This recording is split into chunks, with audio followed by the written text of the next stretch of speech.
와, 성경 전체를 한번 쭉 읽어보기로 마음 먹으셨군요. 정말 멋진 결심입니다. 근데 막상 구약을 딱 펼치면, 와, 이게 이야기가 너무 많아서 길을 잃은 것 같고 좀 막막할 때가 있잖아요. 괜찮아요. 다들 그래요. 오늘 이 시간에는요, 흩어진 퍼즐 조각처럼 보이던 그 모든 이야기들이 어떻게 예수 그리스도라는 하나의 정말 놀라운 그림으로 완성되는지 그걸 같이 한번 발견해 보려고 합니다. 다윗과 골리앗, 홍해를 가른 모세, 또 큰 물고기 뱃속의 요나. 와, 이 이야기들 정말 어릴 때부터 귀에 딱지가 않도록 들었잖아요. 그쵸? 보통 우리는 이걸 각각의 교훈이 담긴 그냥 따로따로 떨어진 이야기로 생각하기 쉬워요. 다윗처럼 용감해져라, 뭐 이런 식으로요. 근데 만약에 이 모든 이야기들이 사실은 하나의 거대한 흐름 안에서 똑같은 한 방향을 가리키고 있었다면 어떨까요? 네, 맞아요. 아마 대부분, 내 얘긴데? 하셨을 거예요. 진짜 수천 개짜리 퍼즐 상자를 바닥에 확 쏟아넣은 느낌이랄까요? 아브라함, 룻, 다니엘, 에스더, 인물 하나하나는 너무 재밌고 사건들도 흥미진진한데 이게 도대체 무슨 큰 그림인지 연결이 안 되니까 그냥 막 흩어져 있는 조각처럼만 보이는 거죠. 근데요, 그렇게 느끼는 거 진짜 지극히 정상이니까 걱정 마세요. 왜냐하면요, 뭔가 좀 빠진 것 같은 느낌? 뭔가를 애타게 기다리는 것 같은 이 분위기, 이게 사실은 구약 성경 자체가 의도적으로 만들어내는 장치거든요. 구약은 계속해서 우리한테 말하고 있는 거예요. 나는 아직 끝나지 않았어. 나는 미완의 이야기야. 하고 말이죠. 자, 구약의 큰 그림을 한번 쭉 훑어볼까요?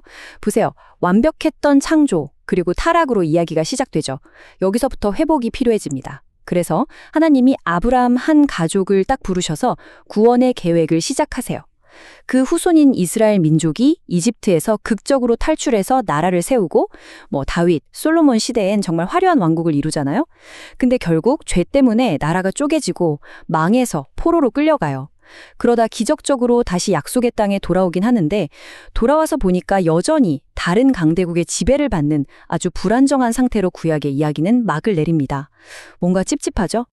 여기서 진짜 재밌는 게 뭔지 아세요? 우리가 보는 성경 순서랑 원래 히브리 성경의 순서가 약간 다른데 어느 쪽으로 보든 결말해주는 느낌은 똑같다는 거예요. 히브리 성경의 마지막 책인 역대기는 하나님 약속 아직 다 안 이루어졌는데? 하면서 끝나고요.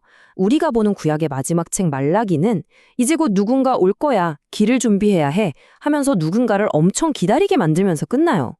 신기하죠? 그러니까 어느 쪽이든 독자한테 아주 큰 질문을 딱 던지고 끝나는 거예요.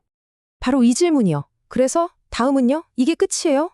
구약 성경은 마지막 장을 딱 덮는 우리한테 시원하게 짠! 하고 담을 주는 게 아니라 오히려 더 큰 궁금증이랑 기다림을 선물처럼 남겨주는 거죠. 자, 이제 그 모든 기다림, 그 흩어져 있던 모든 퍼즐 조각들을 제자리에 착착 맞춰볼 시간입니다.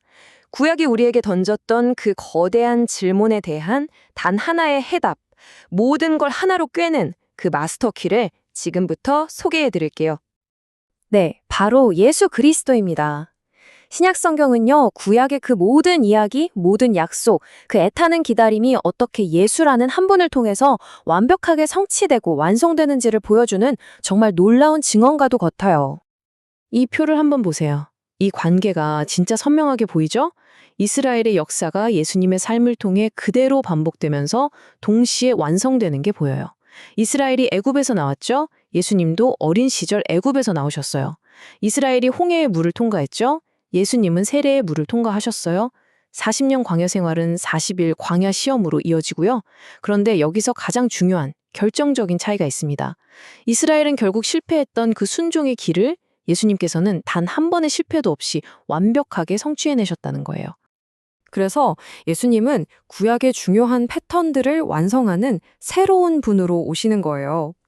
인류에게 죽음을 가져온 첫 번째 아담을 대신하는 새 아담으로 오셨고요.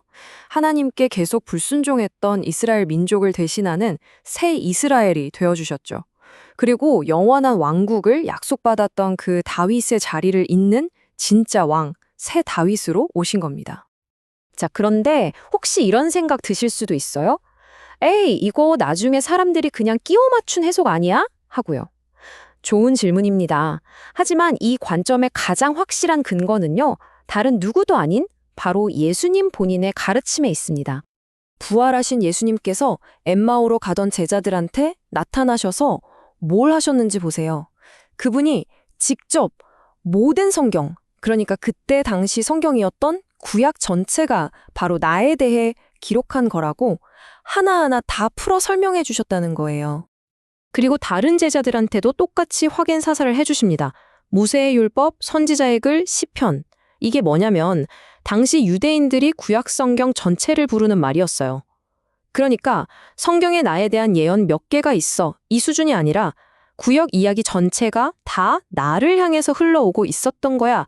라고 예수님이 직접 땅땅땅 선포하신 거죠. 자, 그렇다면 이 정말 놀라운 관점을 가지고 우리 이제 앞으로 구약을 어떻게 읽으면 좋을까요? 이 예수님이라는 새로운 렌즈를 사용하는 아주 실제적인 꿀팁을 지금부터 알려드릴게요. 우리한테 제일 익숙한 다윗과 골리앗 이야기로 한번 예를 들어볼게요. 보통 이 이야기를 읽고 그래, 나도 다윗처럼 용감하게 내 인생의 골리앗과 싸워 이기자. 이런 교훈을 많이 얻죠. 물론 그것도 좋은 적용이에요. 하지만 더 깊은 진실이 숨어 있어요. 복음의 렌즈로 보면 사실 나는 용감한 다윗이 아니에요. 오히려 골리앗 앞에서 벌벌 떨고 있는 무력한 이스라엘 백성이죠. 그때 우리를 대신해서 저벅저벅 걸어나가 싸워주시고 승리를 안겨주시는 진정한 용사, 바로 그 다윗의 모습 속에서 우리는 예수 그리스도의 그림자를 발견하게 되는 겁니다. 관점이 완전히 달라지죠.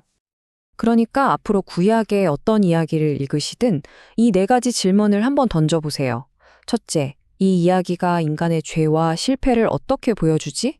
둘째, 그래서 우리한테 구원자가 정말 필요하구나 하는 걸 어떻게 보여주지? 셋째, 이 이야기가 어떻게 예수님을 미리 보여주고 있지? 그리고 넷째, 이 모든 걸 통해 우리에게 주시는 기쁜 소식, 즉 복음은 뭘까? 이 네 가지 질문만 기억하셔도요, 여러분의 성경 읽기가 진짜 훨씬 더 깊고 풍성해질 거예요. 그리고 우리가 꼭 기억해야 할 게 있어요. 이렇게 성경을 읽는 건 그냥 성경 지식을 더 쌓고 똑똑해지려고 하는 게 아니라는 거예요.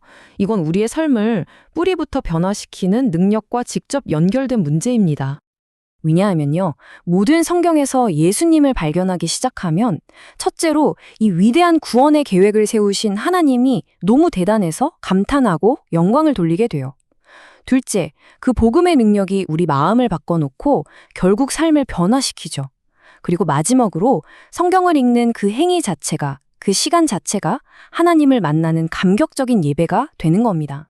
오늘 우리가 나눈 이 모든 이야기의 핵심을 예수님이 직접 하신 이 한마디 말씀이 딱 정리해 줍니다.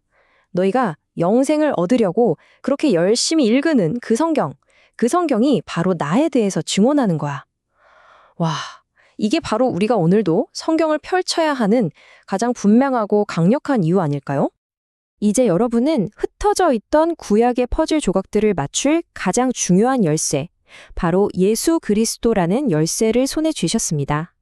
오늘 성경을 읽으실 때 그냥 한번 이 새로운 눈으로 들여다보세요.